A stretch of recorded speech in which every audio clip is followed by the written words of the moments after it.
Okay, class. So here we're at week one of the PSC 510 Social Policy course, and I am going to share my screen once again. You're going to find that I get that infinite window once again. But we're going to hop right over to here because what I would like to do is share some slides with you while I talk. I'm going to go through these very quickly because it's not super important to dwell on, but there are some important ideas to start with here. And one of the first ideas to start with is like, how did policy poverty and social policy kind of originate in the United States? And it just so happens that before the United States existed, before the Revolution, there were colonies, right? 1620, the Mayflower lands of Plymouth Rock. You're probably well aware of all this. But what you may not be aware of is that when the Mayflower arrived at Plymouth Rock, it arrived with a bunch of English laws already in place. And one of the most important ones was these things called the English Poor Laws. Um, and so I'm going to go through a couple of the English poor laws very quickly, and then I'm going to tell you why I think they were important and why they haven't really applied since 1935 or so, right? Mostly that's because we've replaced this type of stuff with Social Security. Um, but before that happened, in the first 100 years and change of the republic, and before, we had this system where let me just explain it to you briefly. Uh, you might be familiar with town government and things like school boards, right? So you might go to your town and you might elect people to sit on the school board, and the school board might elect a chairperson, and the school board might set policy for how funds raised by local property taxes and earmarked for schools will be spent. Um, Poverty policy worked very similarly in the early years. And so what tended to happen was a chunk of property tax would be earmarked specifically for local relief of the poor, and that chunk would be managed, administrated by a group called the Board of Overseers of the Poor, kind of like the school board, and they would elect from amongst themselves an overseer of the board who function like you might imagine a superintendent functions. And the overseer of the poor would have to execute the policy set forth by the Board of Overseers of the Poor. And if you were interested in this, you can go to like the Providence Library or wherever, and you can find all the old documentation and notes and publications of the boards of overseers of the poor. But what they would functionally do is make lists of who were our local poor. Were they disabled or not disabled? They would put them into categories back then. What type of relief should they get? Should they get indoor relief, which means they'll be put up in some sort of inn or tavern, usually in exchange for free labor, washing dishes, do something if they were physically able. Um, and the local property tax would pay for the bed and the stew or whatever they got every day for room and board. Or would they get uh, put in a poorhouse or a poor farm? Those are inventions that come a little bit later, where they usually segregated them by gender, sometimes by gender and race, um, and would allow folks to live there in exchange for following a bunch of strict rules and doing a bunch of labor, right? Either it was workhouses or it was, growing crops on the poor farm. That was called indoor relief.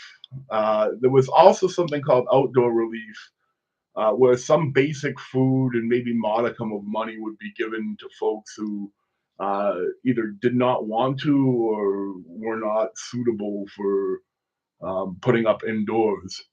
Um, but they could use a little bit of relief. Or sometimes, like there would be maybe a widow who, her husband was dead. The odds of a woman finding employment back then not so high. So maybe this was, some uh, mild form of relief where she didn't have to be institutionalized, but we could give her a little bit of support so she could live at home. All of that was taken care of at the local level. And all of that was inherited from the English Poor Laws because the colonies were colonies of England, right? So I'm going to go pretty quick. One thing you have to realize is that all of this comes about after something called enclosure. And enclosure is the process by which feudalism ends and capitalism begins, for the most part, right? So in order to have capitalism, you need three things. You need land, labor, and money to be commoditized. That means you need to take land, which could have been commons, and under feudalism, if you were a peasant, you could just put your thatch hut up on common land and start subsistence farming. You didn't have to pay rent or a mortgage. That wasn't a thing yet. Um, but you did have a lord that would come by and take a share of your crop. It was more like a protection racket under feudalism, the way it kind of worked. But um, you didn't need the money up front to do stuff. You could just kind of, have livestock on the commons and whatnot. Enclosure is the process of fencing the commons off and converting common land into private real estate. Essentially, what everything we know of is now. Nowadays, it's all something called fee simple real estate for the most part. But the idea is you need a lot of technology to do that. You need the optics to do the surveying. You need the bureaucracy to keep track of all the deeds and titles. You need the banking in order to do the mortgaging. Um, figure out the interest rates, the amortization schedules. You need the cartography to be able to map properly, right? And all that technology didn't always exist in history. So capitalism is kind of this technological invention, if you think about it that way. And as England does enclosure, it does it, by the way, not first, right? The Netherlands, Holland gets to this earlier. But when they both do it, something strange happens, which is that you get a stock market almost right away because now all of a sudden land is converted into capital and it's worth a lot of money. You get more wage laborers, people who instead of subsistence farming are sort of working and paid hourly for their labor instead of for what they produce. Um, and finally, money, starts being increasingly the sort of uh, thing you can invest in or tap your land for if you're wealthy. You get to enclose a lot of land, which the lords and barons and whatnot did, right? They formed baronies and counties and all that, and um, they could convert that into capital, right? So that doesn't quite happen yet in the 1300s, but this is some of the oldest poor laws. They prohibited begging. They prohibited actually giving money to the poor, right? They had compulsory work for everyone under 60. They had maximum wages, and they restricted people to their own town. So these are some of the ideas that get baked into the poor laws. And they create this first categorization of whether you're able bodied or disabled. Um, and if you're disabled, then if you're under 60, they might let you get around these statutes. But if you're able bodied, they're going to force it on you. So you have these vagrants and beggars, and occasionally you have these times when, things aren't going so hot. And so you get the sort of poor relief statutes of 1531 to 36, which come with some positive obligations. The parish, in this case, pre-town, has to provide at least enough support that you don't freeze or starve to death if you are on those local lists that were created to restrict people to their own town. If you were a hobo, like somebody who came from another town, they didn't have to do that. And then there were negative sanctions. If you left your town when you weren't supposed to, if you did things you weren't supposed to, you could get in trouble, right? So they would punish beggars and vagabonds, people who travel from place to place. Always worries about the wandering poor. They created these sort of peddlers licenses. Um, so only the aged and disabled were given the licenses too, and begging without a license is a crime. Something like this still exists if you want to beg in the subway, right? There are licenses you have to get, even if you're playing music, peddlers licenses that persist in the kind of blue laws today. So it was a crime to give money to non-licensed beggars, and poor begging children could be taken from families and actually given away as apprentices, almost free labor, right? The difference between an apprentice and an indentured servant, though, was that once the apprentice became age of majority, they could go off and practice that trade on their own. Um, so, like, the local responsibility, local financing and administration. This is where you get those first boards of overseers of the poor. Punishment for those who refuse to work, and assistance limited to people who have been living in town for at least 3 years on the rolls. Um, so this continues in 1563. They make it compulsory for the poor to work. They make it so they can't leave their community without a written permission, and they start apprenticing children as young as one. And so it's at this point that enclosure kicks off, and capitalism really starts around the turn of the century, the 1590s, 1600s.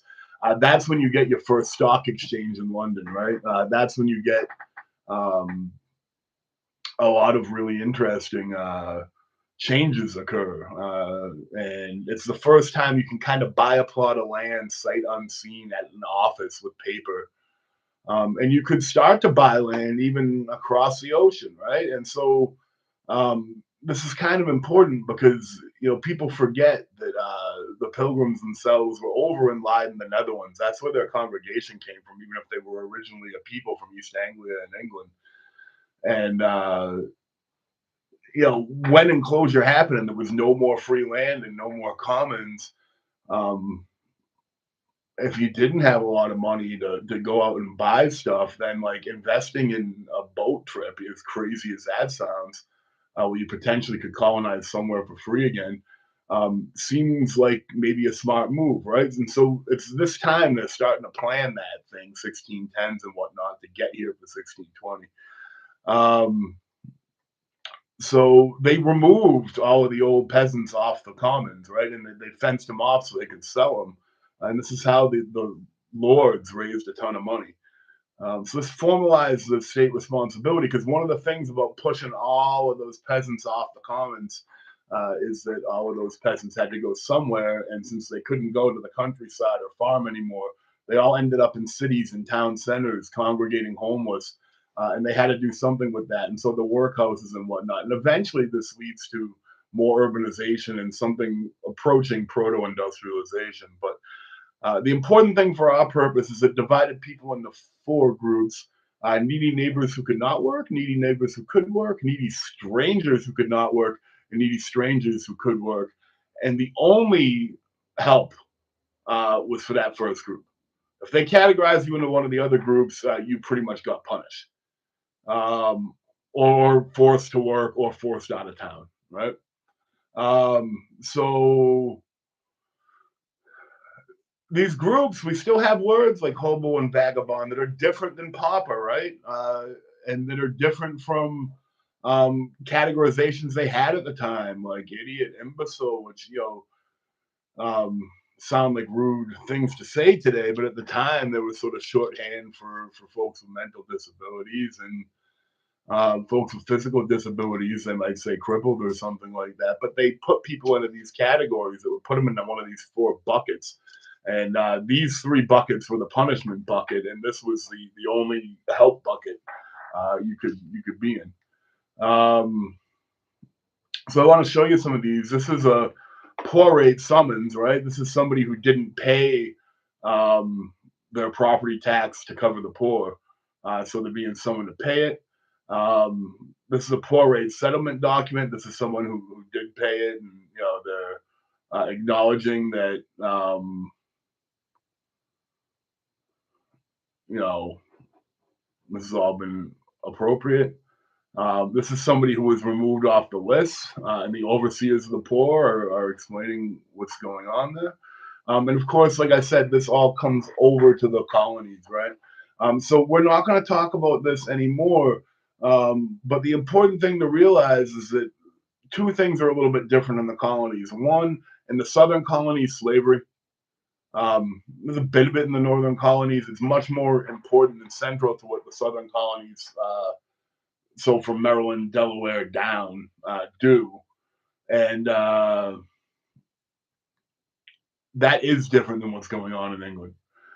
This stuff does not apply to slaves in any sense. In fact, sometimes they would apply a property tax to slaves themselves because slaves were valued as property. And so what would happen is that money would go to actually take care of poor white folk down south. So that was something that occurred. And you can see until the Civil War, we kind of follow this pattern. After the Civil War, that breaks down.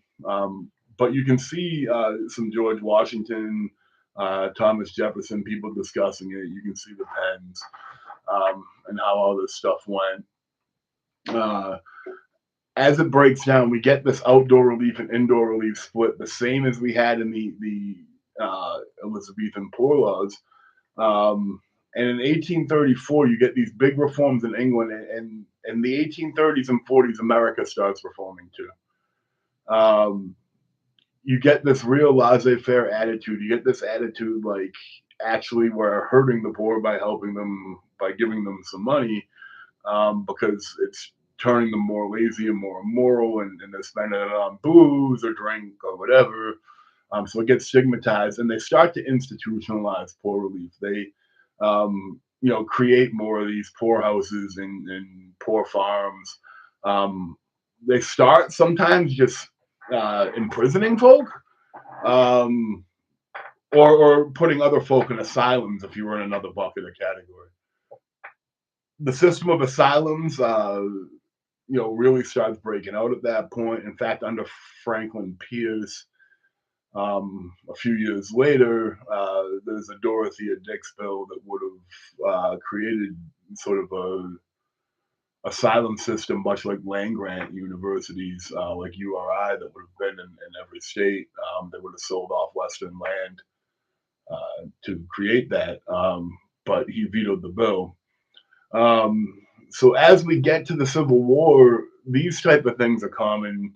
There's a whole new group of poor after the Civil War, the freedmen, and they create a Freedmen's Bureau that's a federal organization to try to help deal with that. But after Grant, that pretty much gets wound down, and we get Jim Crow. So this more institutions, a bit of increase in private philanthropy because it's the Gilded Age and there's so much inequality. States are starting to accept responsibility. States start trying to prevent child labor and have minimum wage and whatnot. But you can see here's a bunch of these kind of asylums and pictures. There's one from Buffalo. There's one from Dayton, Ohio. One from New Orleans. So they're kind of all over the country. Orphanages become big things. This is your Dickensian era as we're getting into, right? You see poorhouse, more poorhouse. So all kind of interesting stuff that happens in that era. Um, One of the big things that happens after the Civil War too is pension. So every Northern soldier, his mother or his descendants,